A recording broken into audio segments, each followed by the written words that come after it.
Get ready for a sublimation tutorial that is going to leave you with all of the answers and not a huge headache. Today we are customizing mouse pads, and they are a lot easier than you're going to think. I'm going to run through the time, temperature, sizing, everything you need to know to achieve these. The first thing I will mention is you can purchase these in bulk. I believe I got 8 to 12. I can't remember. I've already created a couple, but I think there was 8 in there altogether.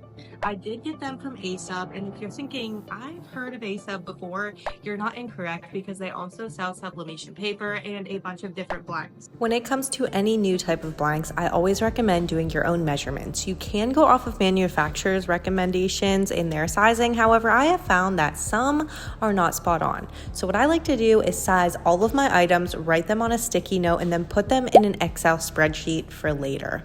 This can be done with a roller or a measuring tape, whatever you have on hand. Don't feel like you have to go out and purchase anything that I'm using. Personally, when I size my template to print, I do make it a little bit larger. That way, when I lay it down, there is no room for mistakes or any white corners. I find it to be the easiest working with.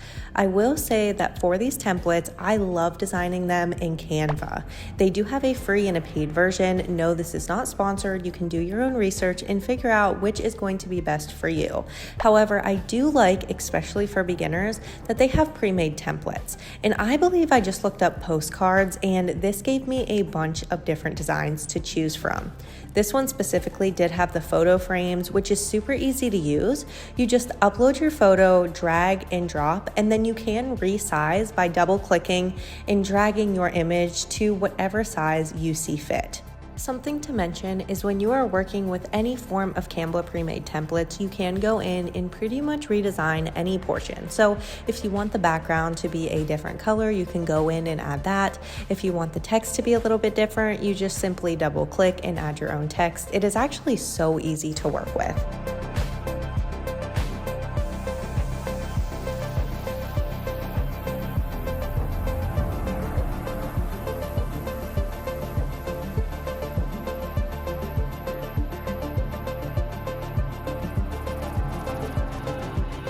Now that you have your image exactly as you'd like, I download this as a PNG file. Once it is saved to my computer, I then open up Microsoft Word. This is where I print most of my sublimation prints from. This is because it is easy to have your sublimation presets listed inside the print preferences. If you don't know about that, please look down below, and I do have that listing available.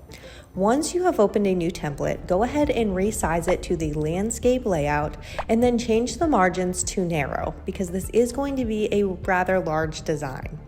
From here, you will simply go into Insert and select the image that you have just exported from Canva. Then you will want to change the layout so that it is free moving and you can adjust all of the sizing simply.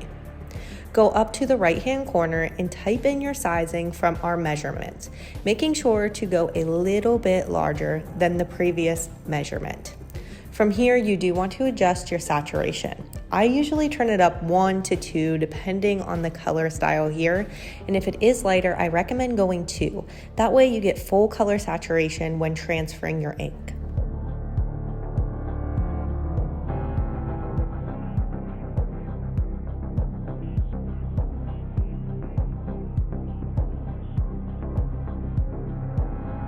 Now it is time to print our image, and you do want to make sure that you are using sublimation presets. This will give you the optimal pigmentation, saturation, and making sure that your graphic is mirrored. While I have my printer set, I go in and prep my blank. This really just includes making sure that I run it over with a lint roller to remove any dust or debris. Then I grab out my heat transfer tape and make sure it is all set for this project. Please note, you should only be using heat transfer tape and never Scotch tape because it will melt on your project and ruin your blank.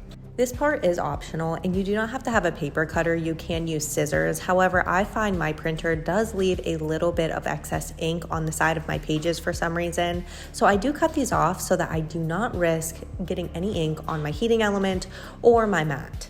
Over the years working with sublimation, I have found that going slowly, paying attention, and doing my due diligence has saved me a lot of headache. Now it is time to marry these two together, and there's a lot of ways to do this. You may have your own preferred way, but for me, I like to lay my blank on top of my print. That way I can visibly see that everything is covered and there is not going to be any negative space.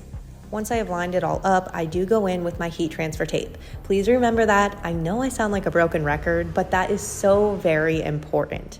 From here, I do tape this down, and I make sure to do not only one, not only two, but a bunch of pieces of tape because I do not want this shifting on me when I move it under my press. Now it is time to prep my press, and yes, you heard that correctly. Because this is overlapped just a little bit, we do not want to risk getting any ink on our mat because it will cause us a headache for future projects. So I like to go in with generic, cheap copy paper and lay that down. Then I will lay my project on top of it. This is going to make sure that no ink is transferred onto that mat or my heating element. Finally, I add 2 more pieces on top of this. That way, if it does seep through, it isn't going to get on my heating element. Please keep in mind that anything that does get on that heating element will be transferred and leave a terrible ghosting mark on your next project. So with this project, I did run into a slight snag. Originally, I did use manufacturer's heat and temperature settings. However, I had to go in and readjust because this print was super light. And those temperature and time settings are what I gave you in this video. The best thing about sublimation blanks is most of them come in bulk. So this did come in a pack of 11.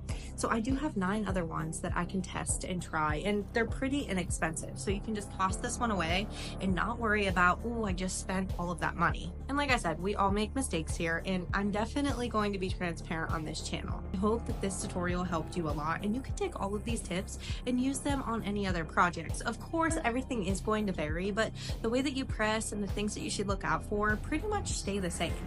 I want you to know that every Tuesday I do post a brand new tutorial, step by step, giving you everything that you need to know. The only thing I ask is that you subscribe, and please leave me a comment whether you liked it, maybe any suggestions on tutorials you would like to see next. And I look forward to bringing you as much content as possible to make this journey so much easier for you.